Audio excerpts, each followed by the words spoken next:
je travaille pour l'association Carrefour des Sciences et des Arts, qui est le centre de culture scientifique et technique du Lot. Voilà. Nous avons pour mission de diffuser la culture scientifique sur tout le territoire du Lot. La fête de la science, c'est 4 jours de festivités autour des sciences.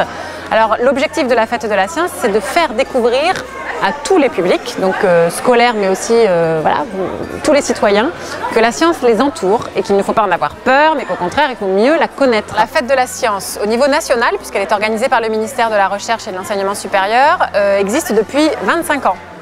Mais dans le Lot, ça fait 14 ans qu'on organise cette opération de regroupement qu'on appelle le Village des Sciences, qui est vraiment une opération où on met le plus possible d'acteurs de la culture scientifique du Lot au même endroit, au même moment.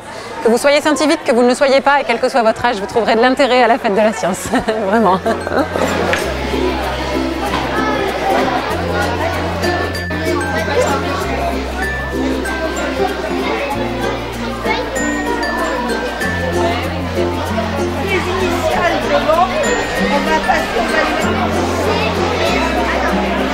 Donc, je m'appelle Anne-France Poilion et je suis animatrice nature sur la réserve naturelle régionale du Marais de Bonnefond.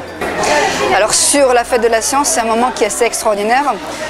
Déjà parce que ça permet de venir toucher des élèves et des particuliers sur des régions différentes du Lot qui sont un petit peu plus éloignées parfois que le terrain où on va dire on agit. Et puis aussi ça permet entre animateurs de se retrouver, d'échanger. Alors l'atelier que je mène ici sur les journées de la fête de la science, c'est un atelier qui s'intitule Zone humide et climat. Ce qui est complètement là actuellement dans l'actualité, aussi bien par la COP21 que pour ce qui s'est passé récemment à Nice et à Cannes sur les inondations.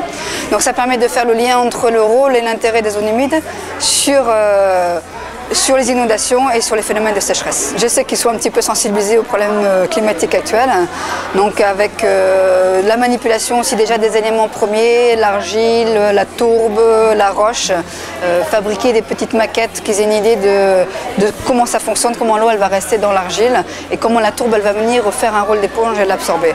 Donc déjà ils manipulent, ils voient et en général quand ils ont fait c'est plus facile pour eux de se souvenir et d'être sensibilisés. Après le but c'est aussi de leur donner envie de venir sur place pour en découvrir, avoir un peu plus de temps de découvrir et d'aller creuser la question un peu plus loin.